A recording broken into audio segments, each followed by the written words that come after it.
What's up, guys? I'm going to be going over the new Tempesta event. Now, it's no secret what it is that they're trying to accomplish with these Tempesta events at this point. First with Hinata Yuka, and then Yuzuki Tsubame last year, and now Amachi Haru and Aisaka Narumi at the same time. For those who have no clue what I'm talking about, these are the voice actresses of Golden Hind, Fancy, and this year's Queen Anne's Revenge and Pearl. By the way, this is my personal ranking of the four. Not to say that Amachi Haru is bad because I put her last, but the genres that she typically appears in aren't exactly my type. Now, the thing that sets them apart from other voice actresses is that they're not from the anime industry.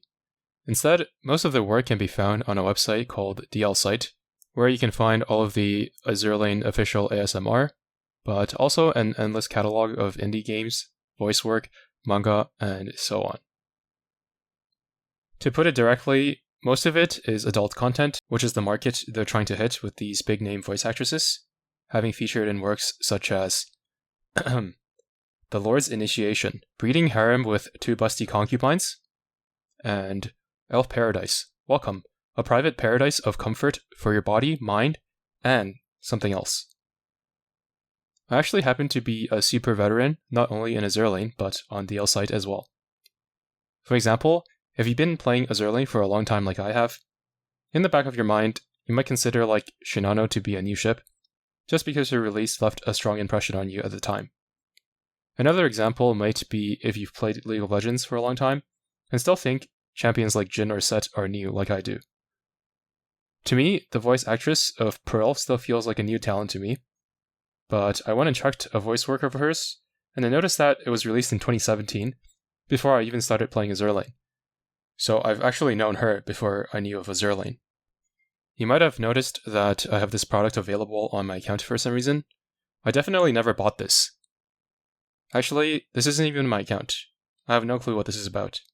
The point is that they're trying to hit a market with an audience that they think might have some crossover interest with Azur Lane, which is why we're getting a Tempesta event every year now, and I think they might be onto something.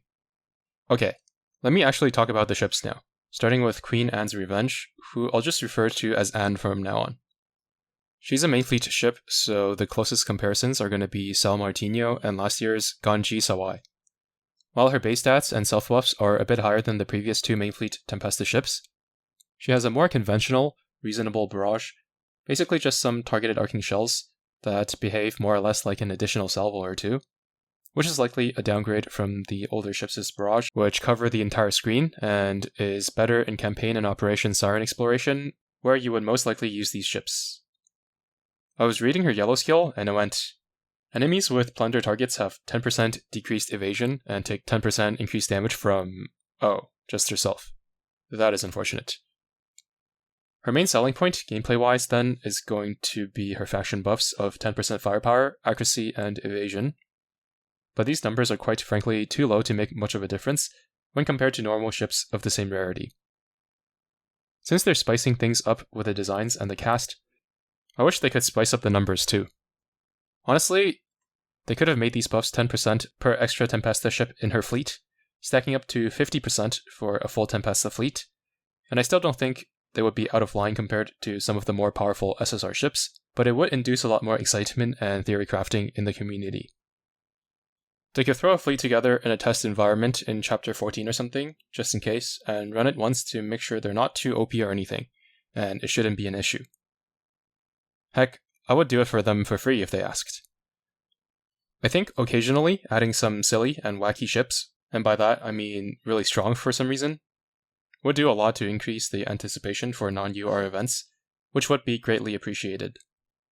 Next up is Pearl, who is also a main fleet ship. I really like her base design, by the way.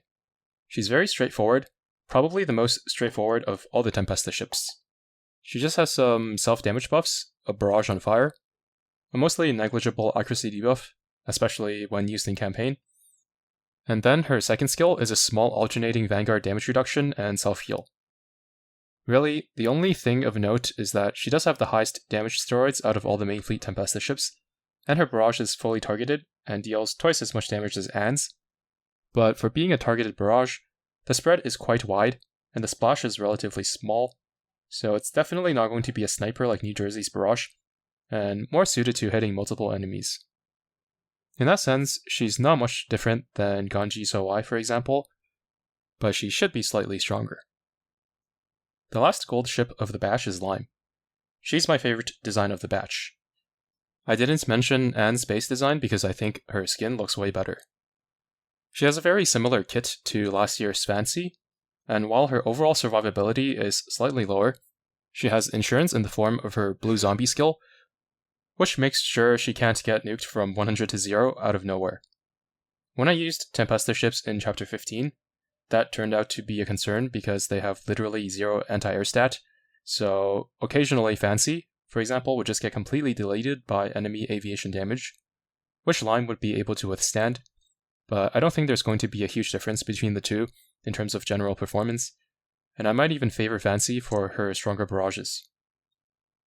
As for the purple, Royal James and Adventure, they're quite a lot weaker than their SSR counterparts.